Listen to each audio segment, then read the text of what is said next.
The initial tariff shock was harsh to the global economy. And then there was a ray of light, some daylight that showed up, a rebound, not just in commercial sentiment, but also in actual activity. Some activity picked up in certain places like Canada and Mexico. But ever since then, while the stock market has continued to roar ahead, everything has been rolling over all over again. From May and now until June, it's been looking more and more like a dead cat bounce for the real economy. These payback forces are emerging, and combined with the same forgot how to grow a fragility, to use the common expression among economists, the slim rays of sunshine from that rebound are fading. And in some places like Canada and Mexico, they're fading fast. In fact, they give us the best illustration of what's happening across the global economy. For Canadians, their biggest threat is jobs, as the artificial tariff beating distortion high continues to fade away. Exports are down, job growth is declining, the unemployment rate up there is sky high, and the latest forward looking indicators are rolling over again from not all that high to begin with. Down in Mexico, their biggest threat there is investment, the nearshoring capital of the Western Hemisphere. Except now, construction has totally reversed. We got shocking declines, especially in capital investment. And like Canada, the forward-looking measures in Mexico are also rolling over and heading into deeper contraction. Now, while the Bank of Canada is on hold, pretending to care about inflation risk like the Federal Reserve, they're going to have to start cutting again at the end, toward the second half of this year. While in Mexico, the central bank there, called Banxico, has been cutting by 50 basis points regularly. In fact, at the end of last month, they're up to their fourth straight 50 basis point cut in a row. And they have accelerated very quickly, realizing the economic situation hasn't actually changed over the last couple months. So, Steve, Mr. Van Meter, we've got Canada and Mexico, two prime candidates to talk about with the trade wars and tariffs. But it's not really about trade wars and tariffs. There were some distortions to go along with them, but they're more like global bellwethers for the overall situation. Yeah, Jeff. And what I love about this, we're talking about central bankers, and we can look all around the world at every central bank that's cutting rates, and you look at their economies, and nothing's actually getting better. I think, we talk about how rate policy really doesn't matter, and this is just a perfect example of it in real time. And so I want people to look at Canada. They've been cutting rates, and yes, their economies continue to turn out. Same with Mexico, same in the ECB. And yet everybody here is hoping, will the Fed cut rates? Well, at some point they will. And I think I agree with you. They're going to cut now in the latter half of the year. I don't think they're going to cut in July. But again, you look at everything around us and you see economies continue to slow, central bankers panicking, and nothing's making a difference. What have we said all along? Once the Swiss National Bank started cutting rates last year, we said once they start, they cannot stop. And the reason they cannot stop is because rate cuts are not a solution to economic weakness. They are a reaction to it. So in that sense, Steve, that's a great way to start this discussion, is way to frame everything, is that the Bank of Canada, they started out slowly too. Like all the central banks last year, they said, oh, we're going to go very slowly. We're very concerned about inflation. Oh, crap, we better start going faster. So the Bank of Canada very quickly got their rates down to 2.75%. And then they said, oh, now we're worried about inflation, so we're going to hold there, like we saw in Sweden, for example. And while the rate cuts are down to 2.75%, one of the reasons they're holding at that level is because they say, we cut rates by a lot. We did an aggressive series. Therefore, that's going to support the economy. And what do we keep seeing, as Steve just pointed out? No, nothing is supported. The labor market continues to get worse. The unemployment rate in Canada is up to 7%. It's getting as high as it was in 2020. And if you go back before the pandemic, it's as high as it was in 2016. We're talking about a decade high in unemployment. And so there's no sign of stabilization across the Canadian economy. And that's where the tariff distortion really comes in. They start out incredibly weak, not responding to rate cuts. And then they had a little bit of a high based on trade. Exports really surged out of Canada, especially into the United States, of course. But then exports basically collapsed on the other side, and it's adding even more negative pressure. So from one perspective, the central bank said it looked like everything was stabilizing because of our rate cuts, but it was really just that artificiality. And as the artificiality, the payback period really emerges, we see that the rate cuts didn't do anything. And the Canadian economy is in even worse shape than it was to end last year, which, as we all know, that means more reaction from the Bank of Canada. Yeah, and what's interesting to me, Jeff, is you think the central bankers would be cutting more. I mean, if you bought into the fact that these things work, which we know they don't, but they do, and they need them to have the perception of working. As the labor market slows down, they really need to cut rates. In fact, we can look at the Fed. We can see as a non-farm pay report decelerates, they tend to be cutting. But not this cycle. Powell actually raised rates into that, held rates, cut them a little bit. And we know coming in July, based on the recent non-farm pay report, he's not going to cut at all. But what's baffling to me, or maybe somewhat humorous, is the central bankers are saying, look, we're really worried about inflation and we want to keep policy in a slightly restrictive zone. But as you just said, the Canadian labor market is unwinding. And at the current trajectory, by the time the Bank of Canada gets around to cutting rates again, assuming they did actually do something, which of course they don't, they're going to look so far behind the curve because they're going to have to change their narrative as, hey, we didn't want you to be able to, afford these higher prices. We wanted to bring them down. So we wanted to cut consumption. We kept rates in a restrictive territory. Oh, wait, now nobody has a job. So the growth component now is plummeting. And as every central banker knows, once you lose growth, it doesn't matter if inflation goes up, it's going to come back down. Yeah, we talked about this, I think, was it last week with Christopher Waller? Christopher Waller, arguing for a July rate cut, basically said, why are we waiting? We can't wait until the labor market collapses. And I think that's what got the Bank of Canada into its holding pattern this year, is that they thought we did a lot of rate cuts and it looked like for a little while there, like they were working, but it wasn't the rate cuts. It wasn't the Canadian economy picking up. It was just responding to the tariff threat and all this front loading of activity. So they made a mistake looking at that. And rather than correct the mistake, and like you said, Steve, they really need to get going here because the labor market continues to get weaker and weaker in Canada. At some point, they have to say, "Look, we can't wait any longer. We don't see consumer prices soaring ahead, though the CPI in Canada is higher than it is here, and there are some other things up there going on in Canada, some idiosyncrasies. But either way, the general economic picture, which is what really applies here, Canadian economy is getting weaker and weaker. They can't afford to wait even on their own terms." So it's at some point they have to rejoin the race to the bottom, even though they're at 2.75%. Yeah, absolutely. And you start to look at the effects of this, particularly, small businesses. You see them starting to lay off. And we know a lot of small business here in the US have been struggling for years. And you start to see these red flags show up. And I think Waller's absolutely right. I mean, even though policy doesn't make a difference, you have to have the impression that you're actively doing something as a central bank. So they should come out and say, look, we're really concerned about the labor market unwinding.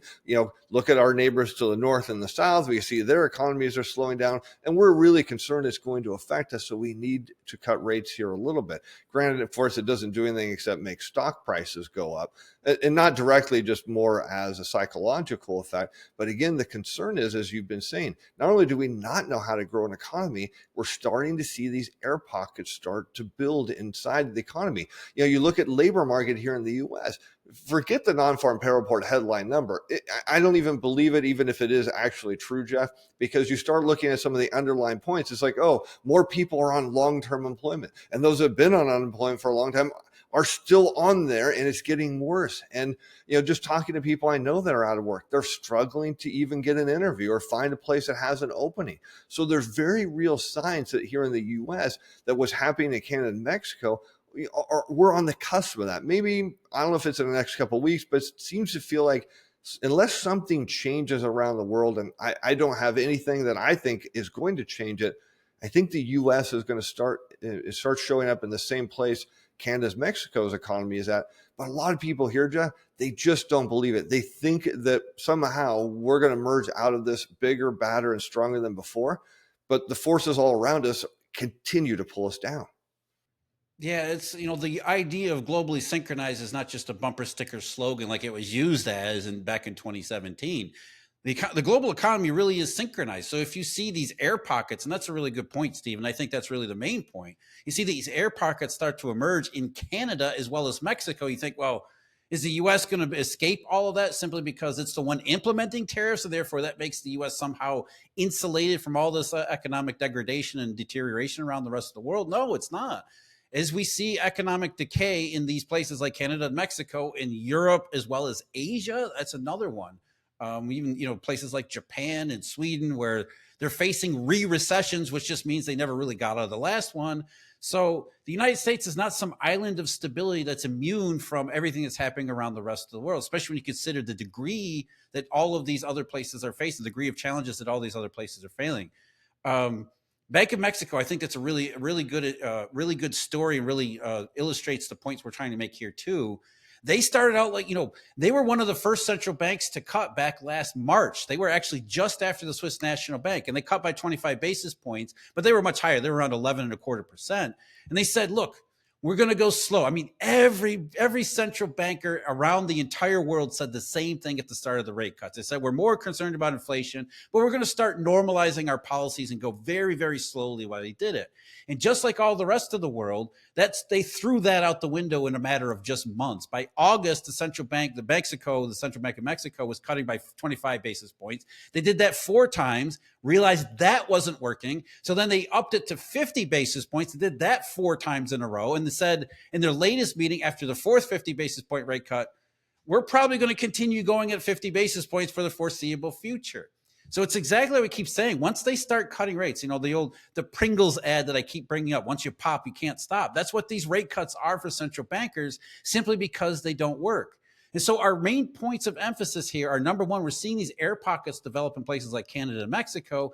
And number two, you should not expect the central banks to do anything other than react to these weaknesses by lowering interest rates. It's not going to help. It's not going to work. That's just what they're doing. And by the way, this is what the markets have been predicting all along. It's more evidence that the future that we see in swap spreads and the yield curve is actually coming to fruition. And it's not just Canada and Mexico. The markets have been saying this is a globally synchronized process, and the U.S. is going to be caught up in it.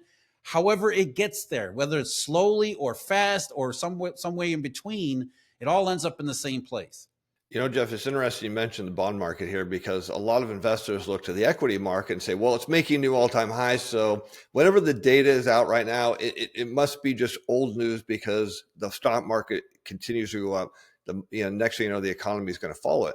But you mentioned the bond market here, and it's really telling us the true story of what's going on around the world. Again, you said swap spreads, you see rates dropping.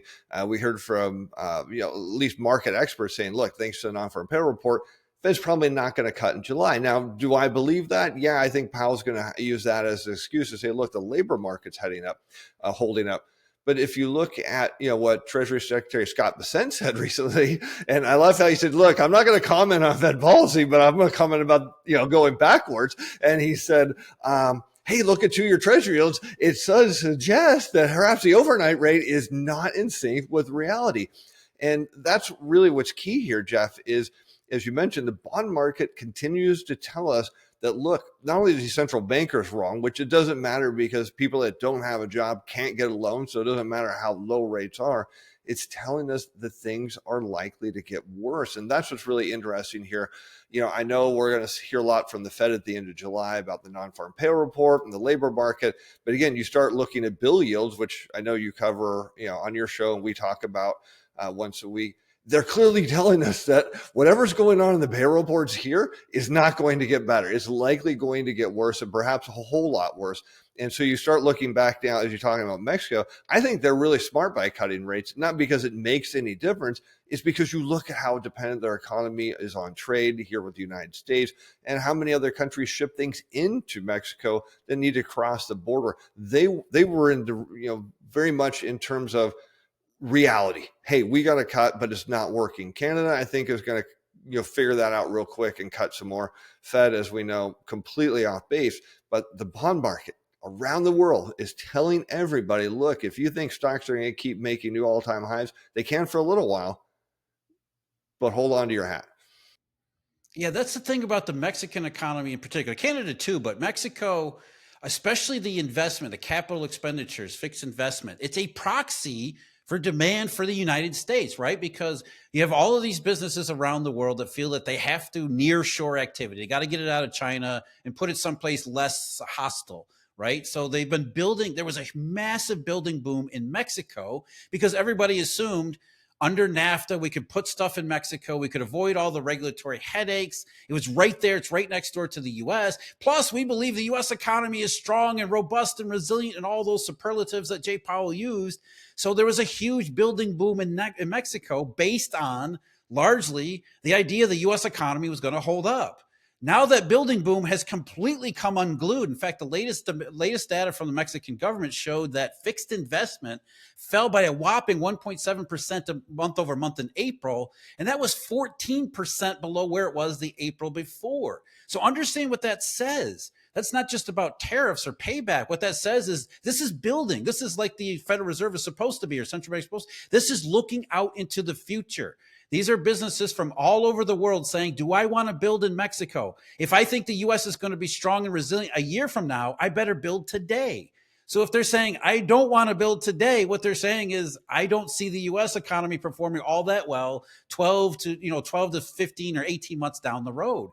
It is a almost direct proxy into the global perception of US economic US economic conditions from the perspective of the rest of the world. So Mexico and Banxico, as Steve was just saying, they're reacting to the same thing, which is the rest of the world saying, I don't think the US is going to hold up here. I don't think the entire global economy is going to hold up here, but the US in particular, I'm not going to build more stuff in Mexico. Yeah, absolutely, Jeff, because it's all about the U.S. consumer, right? We are the import capital of the world. U.S. consumers buy more stuff from all over the world on credit than anyone else. And right now, people are feeling the pain in a big way. You know, you talk about construction. I saw an interesting piece earlier this week about Canada. We know that probably of all the countries, a massive real estate bubble, particularly on the residential side. It's been cooling off a little bit, somewhat like China. It's not plunging, but I noticed all of a sudden that there's a lot of talk from lenders, specialty lenders, going in and loaning developers against unsold condo units. And I thought, wow, you talk about a red flag of a slowing economy, of a bubble, of a central bank that perhaps maybe need to cut more, not that it would matter, but still needs to react to it. You start to see these signs and people say, well, it's not really a big deal. And they're right. At the first forefront, it's not. But as we've been talking about, there is some point where you hit that air pocket or you hit, the speed bump in the economy. And next thing you know, the whole thing starts to nosedive. Again, we come back to the bond market, and I don't want to get away from it because I love it. But, you've been talking about bill yields recently, and you start to see these red flags show up. And it's so clear the bond market is saying, look, folks, if something doesn't change, this scenario is going to get a whole lot worse and much faster than anyone expects. Yeah, that's where we get into the rolling over action. Okay, we went through the tariff distortions. We had the shock that even hit the stock market. And then we had that little bit of reprieve where, okay, the tariff delays, maybe some trade deals, the stock market comes roaring back, or at least parts of the stock market come roaring back. Not all of it did. So we have this re-risking. But it's really, as Steve is saying, it's perceptions got to be up here. And now we're seeing the market, not the bond market, as well as the economic data start to rein in those perceptions. And then, everything always comes down to the difference between perceptions and reality, expectations versus reality. So we spend so much time on psychology. And so what we're seeing across these early warning signs like Canada and Mexico, not only where they are today, but where they're looking to be going down the future. And what they're saying is that not a whole lot meaningfully changed between April and today. So moving forward into the second half of the year, not only are we going to have central banks that are be cutting, the reason they're going to be cutting is because all of the fears that we had back around April, those didn't go away. They're still there. It's just taking more time to get there because nothing ever goes in a straight line, nor is it immediate. So we have Canada and Mexico saying, look out, because things are not going in the right direction. And even our central bankers are aware of it, and they're going to have to act on it. Yeah, Jeff. And I think what we're going to have across the world is a race back to zero.